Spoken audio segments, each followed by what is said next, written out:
Hello दोस्तों, मेरा नाम है आकाश और आप देख रहे हैं ओन जी के यूट्यूब चैनल। दोस्तों, आज हम स्टार्ट करेंगे उत्तर प्रदेश पुलिस कांस्टेबल में आने वाले टॉप इंपोर्टेंट जी के जिसके इंपोर्टेंट क्वेश्चन। ठीक है दोस्तों, और ये क्लास उन भाइयों के लिए महत्वपूर्ण साबित होने वाली है जिनका दोस्तों सपना है उत्तर प्रदेश पुलिस कांस्टेबल का। ठीक है, तो दोस्तों इस वीडियो को पूरा ध्यान से देखना। तो शुरुआत करते हैं दोस्तों पहले क्वेश्चन से। दोस्तों मैं जितने भी क्वेश्चन कराऊंगा सब आपको इंपोर्टेंट क्वेश्चन कराऊंगा। ठीक है, तो शुरुआत करते हैं दोस्तों पहले क्वेश्चन से। आज का दोस्तों पहला क्वेश्चन हमारा, निम्नलिखित में से नृत्य का कौन सा प्रकार असम से संबंधित है? तो असम में दोस्तों बिहू नृत्य मनाया जाता है। ठीक है, ऑप्शन नंबर सी इसमें राइट आंसर हो जाएगा। इसके अलावा से बात करते हैं नौटंकी। नौटंकी कहाँ का दोस्तों? तो नौटंकी उत्तर प्रदेश का लोक नृत्य है। ठीक है, इसके अलावा उत्तर प्रदेश में और कौन कौन से लोक नृत्य मनाए जाते हैं? तो उत्तर प्रदेश में रासलीला, मयूर नृत्य और ख्याल नृत्य है। ये सब उत्तर प्रदेश के प्रसिद्ध लोक नृत्य है। ठीक है, कथकली की बात करते हैं दोस्तों, तो कथकली कहाँ का शास्त्रीय नृत्य है? तो कथकली केरल का शास्त्रीय नृत्य है। ठीक है, इसके अलावा केरल में एक और शास्त्रीय नृत्य मनाया जाता है। ठीक है, तो वो है दोस्तों मोहिनीअट्टम, यानी कि दोस्तों कथकली और दूसरा मोहिनीअट्टम, ये दोनों केरल के प्रसिद्ध शास्त्रीय नृत्य हैं। ठीक है, इसके अलावा दोस्तों ओणम त्यौहार भी केरल में मनाया जाता है। ठीक है, ये भी आपको ध्यान रखना है। गरबा की बात करते हैं दोस्तों, तो गरबा गुजरात का लोक नृत्य है। ठीक है, ये आपको ध्यान रखना है। अगले क्वेश्चन की बात करते हैं दोस्तों, क्वेश्चन नंबर 2 है दोस्तों, योजना के तहत, ठीक है, खालिस्तान योजना के तहत खोले गए सभी बैंक खातों में 5,000 ओवरड्राफ्ट की सुविधा दी गई थी दोस्तों। तो ये प्रधानमंत्री जनधन योजना में दी गई थी। ठीक है, ऑप्शन नंबर सी इसमें राइट आंसर हो जाएगा। इसके अलावा से बात करते हैं प्रधानमंत्री जनधन योजना, इसकी शुरुआत कब हुई थी? तो प्रधानमंत्री जनधन योजना की शुरुआत 28 अगस्त 2014 को इसकी शुरुआत हुई थी। ठीक है, ये आपको ध्यान रखना है। इसके अलावा से बात करते हैं प्रधानमंत्री मुद्रा योजना, तो इसकी शुरुआत कब हुई थी? तो प्रधानमंत्री मुद्रा योजना की शुरुआत 8 अप्रैल 2015 को इसकी शुरुआत हुई थी। ठीक है, ये आपको ध्यान रखना है। इसके अलावा दोस्तों अटल पेंशन योजना, इसकी शुरुआत कब हुई थी? तो अटल पेंशन योजना की शुरुआत 9 मई 2015 को इसकी शुरुआत हुई थी। ठीक है, ये आपको ध्यान रखना है। नेक्स्ट क्वेश्चन की बात करते हैं दोस्तों, क्वेश्चन नंबर 3 है दोस्तों, मौर्य राजवंश। ठीक है, मौर्य राजवंश की स्थापना मगध में हुई थी, जो वर्तमान में खालिस्तान के नाम से जाना जाता है दोस्तों। तो मगध को वर्तमान में बिहार के नाम से जाना जाता है। ठीक है, ऑप्शन नंबर सी इसमें राइट आंसर हो जाएगा। इसके अलावा से बात करते हैं मौर्य साम्राज्य की स्थापना किसने करी थी? तो मौर्य साम्राज्य की स्थापना चंद्रगुप्त मौर्य ने नंद वंश के अंतिम शासक धनानंद को पराजित करके की थी। ठीक है, ये आपको ध्यान रखना है। इसके अलावा दोस्तों मौर्य साम्राज्य की राजधानी क्या थी? तो मौर्य साम्राज्य की राजधानी पाटलिपुत्र थी। ठीक है, ये आपको ध्यान रखना है। इसके अलावा दोस्तों चंद्रगुप्त मौर्य के बारे में बात करते हैं। ठीक है, तो चंद्रगुप्त मौर्य के गुरुजी का क्या नाम था दोस्तों? तो चंद्रगुप्त मौर्य जी के गुरुजी का नाम था चाणक्य। ठीक है, चाणक्य को कौटिल्य या विष्णुगुप्त के नाम से भी जाना जाता है। ठीक है, तो ये भी आपको ध्यान रखना है। क्वेश्चन नंबर 4 की बात करते हैं दोस्तों, भारत निम्न में से किस संगठन का सदस्य नहीं है दोस्तों? तो भारत दक्षिण पूर्वी एशियाई राष्ट्रों का संगठन का सदस्य नहीं है। ठीक है, ऑप्शन नंबर ए इसमें राइट आंसर हो जाएगा। ठीक है, इसके अलावा से बात करते हैं दक्षिण पूर्वी एशियाई राष्ट्रों का संगठन, इसको दोस्तों आसियान बोलते हैं। ठीक है, अब दोस्तों बात आई है आसियान की, तो आसियान की स्थापना कब हुई थी? तो आसियान की स्थापना 18 अगस्त 1967 को इसकी स्थापना हुई थी। ठीक है, ये आपको ध्यान रखना है। इसके अलावा दोस्तों आसियान का हेडक्वार्टर कहाँ पर है? तो आसियान का हेडक्वार्टर जकार्ता इंडोनेशिया में इसका हेडक्वार्टर स्थित है। ठीक है, ये आपको ध्यान रखना है। अगले क्वेश्चन की बात करते हैं दोस्तों, क्वेश्चन नंबर 5 है दोस्तों। क्वेश्चन नंबर 5 की बात करते हैं दोस्तों, किस देश की महिला टीम ने दक्षिण कोरियाई में वर्ष 2018 में संपन्न हुए कैरम विश्व कप जीता था दोस्तों? तो ये भारत ने जीता था। ठीक है, ऑप्शन नंबर 20 में राइट आंसर हो जाएगा। अगले क्वेश्चन की बात करते हैं, क्वेश्चन नंबर 6 है दोस्तों। दोस्तों मैं जितने भी क्वेश्चन करा रहा हूँ सब आपको प्रीवियस ईयर क्वेश्चन करा रहा हूँ। ठीक है, यानी कि दोस्तों पहले के पेपर में आए हुए क्वेश्चन करा रहा हूँ। ठीक है, इससे दोस्तों आपको अंदाजा हो जाएगा कि किस तरह के क्वेश्चन पूछे जाते हैं उत्तर प्रदेश पुलिस कांस्टेबल में। अगले क्वेश्चन की बात करते हैं, क्वेश्चन नंबर 6 है दोस्तों, विश्व बैंक की उद्योग सहजता सूचकांक 2018 में ठीक है सूची में भारत का स्थान कौन सा दोस्तों? तो यह है 100वां स्थान था। कि ऑप्शन नंबर डी में राइट आंसर हो जाएगा। अगले क्वेश्चन की बात करते हैं, क्वेश्चन नंबर 7 है दोस्तों, ईस्ट अफ्रीकन ठीक है कैंपेन में भारतीय सैनिकों के बलिदान के सम्मान में एनडीए, इसको नेशनल डिफेंस एकेडमी बोलते हैं, ठीक है, के प्रशासनिक मुख्यालय को खालिस्तान ब्लॉक नाम दिया गया था। तो इसको सूडान ब्लॉक नाम दिया गया था। ठीक है, ऑप्शन नंबर सी इसमें राइट आंसर हो जाएगा। इसके अलावा बात करते हैं सूडान की राजधानी क्या है? तो सूडान की राजधानी दोस्तों खार्तूम। ठीक है, ये आपको ध्यान रखना है। इसके अलावा बात करते हैं केन्या की, तो केन्या की राजधानी क्या है? तो केन्या की राजधानी नैरोबी है। ठीक है, ये आपको ध्यान रखना है। इसके अलावा तंजानिया की राजधानी क्या है दोस्तों? तो तंजानिया की राजधानी है डोडोमा। ठीक है, ये आपको ध्यान रखना है। इसके अलावा युगांडा की राजधानी क्या है? तो युगांडा की राजधानी कंपाला। ठीक है, ये भी आपको ध्यान रखना है। अगले क्वेश्चन की बात करते हैं दोस्तों, क्वेश्चन नंबर 8 है दोस्तों। अगर आपको वीडियो अच्छी लग रही है तो हमारी वीडियो को लाइक और चैनल को सब्सक्राइब जरूर करना। ठीक है, क्वेश्चन नंबर 8 की बात करते हैं दोस्तों। T20 अंतर्राष्ट्रीय क्रिकेट में 51 गेंदों में 103 रन बनाने वाली पहली भारतीय महिला कौन थी दोस्तों? तो ये थी हरमनप्रीत कौर। ठीक है, ऑप्शन नंबर 20 में राइट आंसर हो जाएगा। इसके अलावा बात करते हैं हरमनप्रीत कौर, इनका जन्म कहाँ पर हुआ था? तो हरमनप्रीत कौर का जन्म पंजाब के मोगा जिले में इनका जन्म हुआ था। ठीक है, ये आपको ध्यान रखना है। इसके अलावा हरमनप्रीत कौर का संबंध क्रिकेट खेल से है। ठीक है, ये भी आपको ध्यान रखना है। अगले क्वेश्चन की बात करते हैं, क्वेश्चन नंबर 9 है दोस्तों। निम्नलिखित में से कौन सा अंग अप्रयुक्त या क्षतिग्रस्त बिम्बाणु को दोस्तों प्लेटलेट बोलते हैं, ठीक है, को हटाने में सक्षम है? तो दोस्तों ये कौन सा अंग है दोस्तों? तो यह है तिल्ली, जिसको पलिया भी बोलते हैं। ठीक है, ऑप्शन नंबर 30 में राइट आंसर हो जाएगा। ठीक है, ये आपको ध्यान रखना है। इसके अलावा बात करते हैं बिम्बाणु। ठीक है, बिम्बाणु को प्लेटलेट्स भी बोलते हैं। ठीक है, ये भी आपको ध्यान रखना है। अगले क्वेश्चन की बात करते हैं, क्वेश्चन नंबर 10 है दोस्तों। गुलाब सोना मिश्र धातु में सोने के अलावा अन्य कौन सी धातु शामिल होती है दोस्तों? तो सोने के अलावा इसमें तांबा शामिल होता है। ठीक है, ऑप्शन नंबर 20 में राइट आंसर हो जाएगा। इसके अलावा बात करते हैं तांबे का परमाणु क्रमांक कौन सा दोस्तों? तो तांबे का परमाणु क्रमांक है 29। ठीक है, ये आपको ध्यान रखना है। इसके अलावा दोस्तों प्लेटिनम की बात करते हैं, तो प्लेटिनम का परमाणु क्रमांक कितना दोस्तों? तो प्लेटिनम का परमाणु क्रमांक 78। ठीक है, ये आपको ध्यान रखना है। इसके अलावा बात करते हैं चांदी का, तो चांदी का परमाणु क्रमांक कितना दोस्तों? तो चांदी का परमाणु क्रमांक 47 है। ठीक है, इसके अलावा बात करते हैं क्रोमियम, तो इसका परमाणु क्रमांक कितना है? तो क्रोमियम का परमाणु क्रमांक है 24। तो ये भी आपको ध्यान रखना है। अगले क्वेश्चन की बात करते हैं, क्वेश्चन नंबर 11 है दोस्तों।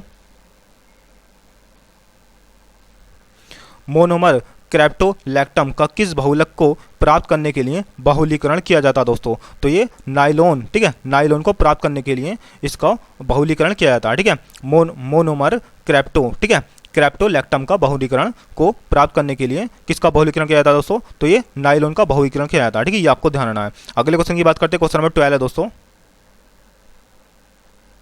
शक्ति की भौतिक मात्रा की बीमा खालिस्तान है दोस्तों। तो इसकी बीमा है m की पावर 1, l की पावर 2 और t की पावर -3। ठीक है, ऑप्शन नंबर 20 में राइट आंसर हो जाएगा। अगले क्वेश्चन की बात करते हैं, क्वेश्चन नंबर 13 है दोस्तों। CaSO4 इंटू 2H2O खालिस्तान का रासायनिक नाम है दोस्तों। तो ये जिप्सम का रासायनिक नाम है। ठीक है, ऑप्शन नंबर 20 में राइट आंसर हो जाएगा। ठीक है दोस्तों, इसके अलावा से बात करते हैं जिप्सम का रासायनिक नाम क्या है दोस्तों? तो इसका रासायनिक नाम है कैल्शियम सल्फेट डाइहाइड्रेट। ठीक है, ये आपको ध्यान रखना है। अगले क्वेश्चन की बात करते हैं, क्वेश्चन नंबर 14 है दोस्तों। मदन मोहन मालवीय प्रौद्योगिकी विश्वविद्यालय खालिस्तान में स्थित है? तो ये गोरखपुर में स्थित है। ठीक है, ऑप्शन नंबर ए इसका राइट आंसर हो जाएगा। इसके अलावा से बात करते हैं मदन मोहन मालवीय प्रौद्योगिकी विश्वविद्यालय, इसकी स्थापना कब हुई थी? तो इसकी स्थापना 1962 में हुई थी। ठीक है, ये आपको ध्यान रखना है। अगले क्वेश्चन की बात करते हैं दोस्तों, क्वेश्चन नंबर 15 है। उत्तर प्रदेश पुलिस के चिन्ह में कौन से जानवर का चित्र होता है दोस्तों? वेरी मोस्ट इंपोर्टेंट क्वेश्चन है दोस्तों। जब आप दोस्तों उत्तर प्रदेश पुलिस कांस्टेबल की परीक्षा पास कर लोगे तो दोस्तों ये क्वेश्चन वेरी मोस्ट महत्वपूर्ण है। ठीक है, तो इसमें दोस्तों मछली का चिन्ह होता है। ठीक है, ऑप्शन नंबर ए इसमें राइट आंसर हो जाएगा। ठीक है, जिस समय दोस्तों आपको वर्दी दी जाएगी उस समय दोस्तों आपकी वर्दी पर एक चित्र मतलब चित्र छपा हुआ होगा। ठीक है, उस चित्र में दोस्तों मछली की इमेज होगी। ठीक है, ये आपको ध्यान रखना है। अगले क्वेश्चन की बात करते हैं, क्वेश्चन नंबर 16 है दोस्तों। उत्तर प्रदेश लोकसभा में खालिस्तान सीटों का योगदान करता है दोस्तों। तो उत्तर प्रदेश में लोकसभा की सीटें 80। ठीक है, ये आपको ध्यान रखना है। इसके अलावा से बात करते हैं उत्तर प्रदेश में राज्यसभा की कितनी सीटें हैं दोस्तों? तो उत्तर प्रदेश में राज्यसभा की 31 सीटें हैं। ठीक है, ये भी आपको ध्यान रखना है। अगले क्वेश्चन की बात करते हैं दोस्तों, क्वेश्चन नंबर 17 है दोस्तों। माघ मेला खालिस्तान के दिन शुरू किया जाता है दोस्तों। तो माघ मेला मकर संक्रांति के दिन शुरू किया जाता है। ठीक है, ऑप्शन नंबर ए इसका राइट आंसर हो जाएगा। इसके अलावा से बात करते हैं माघ मेला इसका आयोजन कहाँ पर किया जाता है दोस्तों? तो माघ मेले का आयोजन इलाहाबाद प्रयागराज में किया जाता है। ठीक है, ये आपको ध्यान रखना है। इसके अलावा से बात करते हैं क्वेश्चन नंबर 18 की। क्वेश्चन नंबर 18 दोस्तों, कवि संत कबीर का जन्म और पालन पोषण किस शहर में हुआ था दोस्तों? तो इनका जन्म और पालन पोषण बनारस में हुआ था। ठीक है, ऑप्शन नंबर सी इसमें राइट आंसर हो जाएगा। इसके अलावा से बात करते हैं कबीर, तो इनका जन्म कब हुआ था? तो कबीर का जन्म 1398 ईस्वी में हुआ था। ठीक है, ये आपको ध्यान रखना है। इसके अलावा से बात करते हैं कबीर के गुरुजी का क्या नाम था? तो कबीर के गुरुजी का नाम था रामानंद। ठीक है, ये आपको ध्यान रखना है। इसके अलावा से कबीर की प्रसिद्ध रचना है उसका नाम क्या दोस्तों? तो उसका नाम है बीजक। ठीक है, ये भी आपको ध्यान रखना है। अगले क्वेश्चन की बात करते हैं, क्वेश्चन नंबर 19 है दोस्तों। लखनऊ संगीत घराने की नींव उस्ताद खालिस्तान द्वारा रखी गई थी दोस्तों। तो लखनऊ संगीत घराने की नींव उस्ताद बख्शू खान के द्वारा रखी गई थी। ठीक है, ऑप्शन नंबर 20 में राइट आंसर हो जाएगा। ठीक है, ये आपको ध्यान रखना है। इसके अलावा बात करते हैं बिस्मिल्लाह खान, तो ये कौन सा वाद्य यंत्र बजाते हैं दोस्तों? तो उस्ताद बिस्मिल्लाह खान प्रसिद्ध शहनाई वादक है। ठीक है, ये आपको ध्यान रखना है। अगले क्वेश्चन की बात करते हैं, क्वेश्चन नंबर 20 है दोस्तों। उत्तर प्रदेश पुलिस के आधिकारिक ध्वज में दो रंग होते हैं दोस्तों, एक होता है लाल और दूसरा होता है नीला, ठीक है। ऑप्शन नंबर 20 में राइट आंसर हो जाएगा, ठीक है। ये क्वेश्चन दोस्तों आपको याद होने चाहिए, ठीक है। जितने भी दोस्तों उत्तर प्रदेश पुलिस से संबंधित जितने भी क्वेश्चन है सब आपको याद होने चाहिए, ठीक है। अगले क्वेश्चन की बात करते हैं, क्वेश्चन नंबर 21 है दोस्तों। अमीर खुसरो द्वारा रचित कविता छाप तिलक सब छावनी किस भाषा में लिखी गई थी दोस्तों? तो ये ब्रज भाषा में लिखी गई थी, ठीक है। ऑप्शन नंबर सी इसमें राइट आंसर हो जाएगा। नेक्स्ट क्वेश्चन की बात करते हैं दोस्तों, क्वेश्चन नंबर 22 है। वर्ष 2015 में स्वामी रामभद्राचार्य को खालिस्तान से सम्मानित किया गया था दोस्तों। तो इनको ऑप्शन नंबर सी, ठीक है, पद्म भूषण से सम्मानित किया गया था, ठीक है। ऑप्शन नंबर सी इसमें राइट आंसर हो जाएगा, ठीक है। इसके अलावा बात करते हैं भारत का सर्वोच्च सम्मान कौन था दोस्तों? तो भारत का सर्वोच्च सम्मान है भारत रत्न, ठीक है। इसकी स्थापना कब हुई थी? तो भारत रत्न की स्थापना 1954 में हुई थी, ठीक है। ये आपको ध्यान रखना है। इसके अलावा बात करते हैं भारत का दूसरा सर्वोच्च सम्मान कौन सा दोस्तों? तो भारत का दूसरा सर्वोच्च सम्मान है पद्म विभूषण, ठीक है। ये भी आपको ध्यान रखना है। इसके अलावा भारत का तीसरा सर्वोच्च सम्मान कौन सा है? तो भारत का तीसरा सर्वोच्च सम्मान है पद्म भूषण, ठीक है। ये आपको ध्यान रखना है। इसके अलावा भारत का सर्वोच्च चौथा सम्मान कौन सा दोस्तों? तो भारत का चौथा सर्वोच्च सम्मान है पद्मश्री, ठीक है। ये भी आपको ध्यान रखना है। अगले क्वेश्चन की बात करते हैं, क्वेश्चन नंबर 23 है दोस्तों।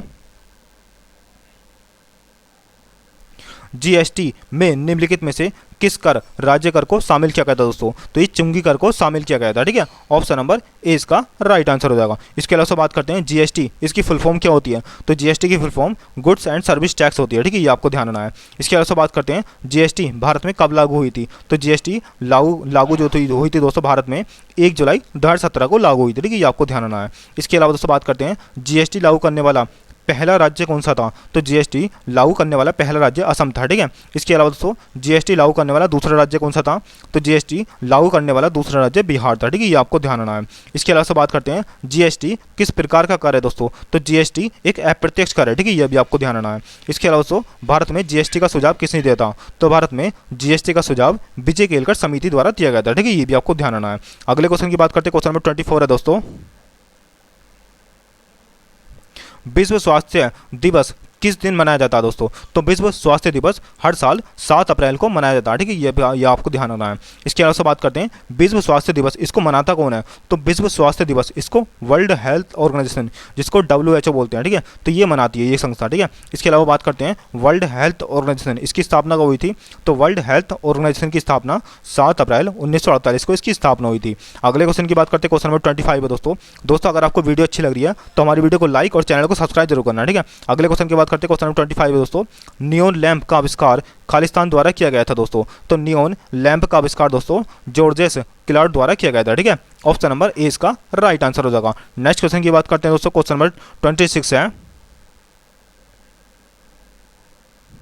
खालिस्तान एक ऐसी छवि है जो प्राय फोरम और सामाजिक नेटवर्क में ऑनलाइन व्यक्ति का प्रतिनिधित्व करती है दोस्तों। तो यह सेल्फी, ठीक है। ऑप्शन नंबर 20 में राइट आंसर हो जाएगा। नेक्स्ट क्वेश्चन की बात करते हैं, क्वेश्चन नंबर 27 है दोस्तों। अंडमान और निकोबार द्वीप समूह पर स्थित इंदिरा पॉइंट निम्नलिखित देशों में से किसके निकटतम है दोस्तों? तो यह है इंडोनेशिया के निकट, ठीक है। ऑप्शन नंबर सी इसमें राइट आंसर हो जाएगा, ठीक है दोस्तों। इसके अलावा बात करते हैं इंदिरा पॉइंट की बात करते हैं दोस्तों। तो यह है भारत का सबसे दक्षिणतम बिंदु, ठीक है। ये अभी आपको ध्यान रखना है, जो कि कहाँ पर दोस्तों? जो कि अंडमान निकोबार द्वीप समूह पर स्थित है, ठीक है। ये आपको ध्यान रखना है। इसके अलावा दोस्तों इंदिरा पॉइंट को पिग्मलियन पॉइंट के नाम से भी जाना जाता है, ठीक है। ये भी आपको ध्यान रखना है। अगले क्वेश्चन की बात करते हैं, क्वेश्चन नंबर 28 है दोस्तों। ब्यूनस आयरस किस देश की राजधानी है दोस्तों? तो ब्यूनस आयरस दोस्तों अर्जेंटीना की राजधानी है, ठीक है। ऑप्शन नंबर सी इसमें राइट आंसर हो जाएगा। इसके अलावा बात करते हैं बोलीविया। तो बोलीविया की राजधानी क्या है दोस्तों? तो बोलीविया की राजधानी है सुक्रे, ठीक है। ये भी आपको ध्यान रखना है। इसके अलावा दोस्तों ब्राजील की बात करते हैं। तो ब्राजील की राजधानी है ब्राजीलिया, ठीक है। ये आपको ध्यान रखना है। इसके अलावा वेनेजुएला की राजधानी है दोस्तों काराकस, ठीक है। ये भी आपको ध्यान रखना है। नेक्स्ट क्वेश्चन की बात करते हैं, क्वेश्चन नंबर 29 है दोस्तों। खालिस्तान राष्ट्रीय उद्यान में सबसे अधिक एक सींग वाले गैंडे पाए जाते हैं दोस्तों। तो ये काजीरंगा नेशनल पार्क में सबसे अधिक एक सींग वाले गैंडे पाए जाते हैं, ठीक है। ये आपको ध्यान रखना है। इसके अलावा दोस्तों काजीरंगा नेशनल पार्क तो ये किस राज्य में स्थित है? तो काजीरंगा नेशनल पार्क दोस्तों असम राज्य में स्थित है, ठीक है। ये आपको ध्यान रखना है। इसके अलावा जिम कॉर्बेट की बात करते हैं दोस्तों। तो जिम कॉर्बेट नेशनल पार्क ये उत्तराखंड राज्य में स्थित है, ठीक है। ये आपको ध्यान रखना है। इसके अलावा दोस्तों जिम कॉर्बेट नेशनल पार्क का पुराना नाम क्या था दोस्तों? तो जिम कॉर्बेट नेशनल पार्क का पुराना नाम हैली नेशनल पार्क था, ठीक है, ये आपको ध्यान रखना है। इसके अलावा दोस्तों जिम कॉर्बेट नेशनल पार्क, इसकी स्थापना कब हुई थी? तो जिम कॉर्बेट नेशनल पार्क की स्थापना 1936 में हुई थी, ठीक है, ये आपको ध्यान रखना है। और Jim Corbett national park Uttarakhand राज्य में स्थित है, ठीक है, ये आपको ध्यान रखना है। रणथंभौर की बात करते हैं दोस्तों, तो रणथंभौर राजस्थान का, ठीक है, राजस्थान में स्थित है, ठीक है, राष्ट्रीय उद्यान। अगर इसके अलावा से बात करते हैं बांदीपुर, तो बांदीपुर राष्ट्रीय उद्यान कहाँ पर है? तो बांदीपुर राष्ट्रीय उद्यान कर्नाटक में स्थित है, ठीक है, ये आपको ध्यान रखना है। इसके अलावा दोस्तों नागरहोल भी, ठीक है, कर्नाटक में स्थित है। अगले क्वेश्चन की बात करते हैं, क्वेश्चन नंबर 30 है दोस्तों। इम्फाल किस भारतीय राज्य की राजधानी है दोस्तों? तो इम्फाल मणिपुर की राजधानी है, ठीक है, ऑप्शन नंबर ए इसका राइट आंसर हो जाएगा। इसके अलावा बात करते हैं त्रिपुरा, तो त्रिपुरा की राजधानी क्या है दोस्तों? तो त्रिपुरा की राजधानी अगरतला, ठीक है, ये आपको ध्यान रखना है। नागालैंड की बात करते हैं दोस्तों, तो नागालैंड की राजधानी कोहिमा, ठीक है। सिक्किम की बात करते हैं दोस्तों, तो सिक्किम की राजधानी गंगटोक, ठीक है। तो इतना आपको ध्यान रखना है इस क्वेश्चन के बारे में। अगले क्वेश्चन की बात करते हैं, क्वेश्चन नंबर 31 है दोस्तों।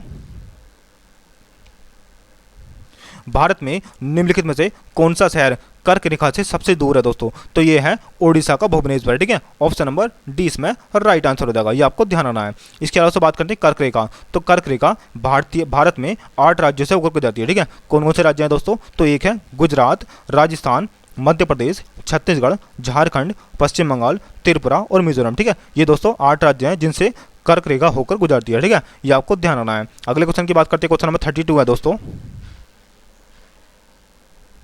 हॉर्नबिल महोत्सव निम्नलिखित में से किस राज्य में मनाया जाता है दोस्तों? तो हॉर्नबिल महोत्सव नागालैंड में मनाया जाता है, ठीक है, ये आपको ध्यान रखना है। इसके अलावा दोस्तों हॉर्नबिल महोत्सव 1 दिसंबर से 10 दिसंबर तक आयोजित किया जाता है, ठीक है, ये भी आपको ध्यान रखना है। पश्चिम बंगाल की बात करते हैं दोस्तों, तो पश्चिम बंगाल में कौन सा उत्सव मनाया जाता है दोस्तों? तो पश्चिम बंगाल में डोल उत्सव मनाया जाता है, ठीक है, ये आपको ध्यान रखना है। इसके अलावा सिक्किम की बात करते हैं दोस्तों, तो सिक्किम में लोसंग त्योहार मनाया जाता है, ठीक है। इसके अलावा अंतर्राष्ट्रीय फूल महोत्सव भी सिक्किम में मनाया जाता है, ठीक है, ये आपको ध्यान रखना है। बिहार की बात करते हैं दोस्तों, तो बिहार में छठ पूजा मनाई जाती है, ठीक है। और दोस्तों छठ पूजा में किस भगवान की पूजा होती है? तो छठ पूजा में सूर्य भगवान की पूजा होती है, ठीक है, ये आपको ध्यान रखना है। अगले क्वेश्चन की बात करते हैं, क्वेश्चन नंबर 33 है दोस्तों अगर आपको वीडियो अच्छी लगती है तो हमारी वीडियो को लाइक और चैनल को सब्सक्राइब जरूर कर देना, ठीक है। अगले क्वेश्चन की बात करते हैं, क्वेश्चन नंबर 33 है दोस्तों। निर्माण के पश्चात आज़ाद हिंद फौज अंग्रेजी भारतीय सेना के विरुद्ध खालिस्तान क्षेत्र में कार्यवाही कर रही थी दोस्तों। तो ये इम्फाल और कोहिमा में कार्यवाही कर रही थी, ठीक है, ऑप्शन नंबर डी इसका राइट आंसर हो जाएगा। इसके अलावा से बात करते हैं आज़ाद हिंद फौज, ठीक है, इसकी स्थापना कब हुई थी? तो आज़ाद हिंद फौज की स्थापना अगस्त 1942 को इसकी स्थापना हुई थी, ठीक है। आज़ाद हिंद फौज को अंग्रेजी में इंडियन नेशनल आर्मी बोलते हैं, ठीक है, ये आपको ध्यान रखना है। इसके अलावा दोस्तों आज़ाद हिंद फौज इसकी स्थापना किसने करी थी? तो आज़ाद हिंद फौज की स्थापना राज बिहारी बोस ने करी थी, ठीक है, ये आपको ध्यान रखना है। अगले क्वेश्चन की बात करते हैं, क्वेश्चन नंबर 34 है दोस्तों। महाराष्ट्र के पोला त्योहार में किस जानवर की पूजा की जाती है दोस्तों? तो महाराष्ट्र के पोला त्योहार में विष्णव, ठीक है, विष्णव की पूजा की जाती है, ठीक है, ऑप्शन नंबर 20 में राइट आंसर हो जाएगा। इसको दोस्तों सांड बोलते हैं, ठीक है, ये आपको ध्यान रखना है। अगले क्वेश्चन की बात करते हैं, क्वेश्चन नंबर 35 है दोस्तों। भारत का संविधान भारत के महान्यायवादी की नियुक्ति का अधिकार खालिस्तान को देता है। तो महान्यायवादी की नियुक्ति दोस्तों राष्ट्रपति द्वारा की जाती है, ठीक है, ऑप्शन नंबर 20 में राइट आंसर हो जाएगा, ठीक है। इसके अलावा से बात करते हैं महान्यायवादी, इसका पद किस अनुच्छेद में है? तो महान्यायवादी का पद दोस्तों अनुच्छेद 76 में है, ठीक है, ये आपको ध्यान रखना है। इसके अलावा से बात करते हैं राष्ट्रपति, तो राष्ट्रपति को शपथ को दिलाते हैं दोस्तों? तो राष्ट्रपति को शपथ सर्वोच्च न्यायालय के मुख्य न्यायाधीश दिलाते हैं, ठीक है, ये आपको ध्यान रखना है। अगले क्वेश्चन की बात करते हैं, क्वेश्चन नंबर 36 है दोस्तों। खालिस्तान की, ठीक है, खालिस्तान की राइस टेक कंपनी ने 1900 के दशक में बासमती चावल पर एकस्व अधिकार प्राप्त करने का प्रयास किया था। तो दोस्तों ये थी संयुक्त राज्य अमेरिका की कंपनी, ठीक है, ऑप्शन नंबर सी में राइट आंसर हो जाएगा। नेक्स्ट क्वेश्चन की बात करते हैं, क्वेश्चन नंबर 37 है दोस्तों। भारत का मूल रूप संविधान खालिस्तान द्वारा हाथ से लिखा गया था दोस्तों। तो भारत का मूल रूप संविधान दोस्तों प्रेम बिहारी नारायण रायजादा द्वारा लिखा गया था, ठीक है, ये आपको ध्यान रखना है। इसके अलावा से बात करते हैं, ठीक है, भारत का जो मूल संविधान था इसको तैयार किसने किया था, यानी कि इसको चित्रों से किसने सजाया था दोस्तों? तो इसको संविधान को चित्रों से आचार्य नंदलाल बोस ने सजाया था, ठीक है, यानी कि आचार्य नंदलाल बोस ने इसको सजाया था, ठीक है, संविधान को। अगले क्वेश्चन की बात करते हैं दोस्तों, क्वेश्चन नंबर 38 है। जब महात्मा गांधी को रेलगाड़ी से जबरन उतारा गया था तब वे दक्षिण अफ्रीका से कहाँ जा रहे थे दोस्तों? तब वे, ठीक है, डरबन से प्रिटोरिया जा रहे थे, ठीक है, ऑप्शन नंबर ए इसमें राइट आंसर हो जाएगा, ठीक है, ये भी आपको याद रखना है कि कहाँ से जा रहे थे दोस्तों? तो वो डरबन से प्रिटोरिया जा रहे थे। ठीक है, इतना आपको ध्यान रखना है इस क्वेश्चन के बारे में। दोस्तों आज के लिए इतना ही। दोस्तों वीडियो को कैसी लगी, अच्छी लगी तो हमारी वीडियो को लाइक और चैनल को सब्सक्राइब जरूर कर देना। ठीक है, मिलते हैं दोस्तों नेक्स्ट वीडियो में, तब तक के लिए जय हिंद जय भारत।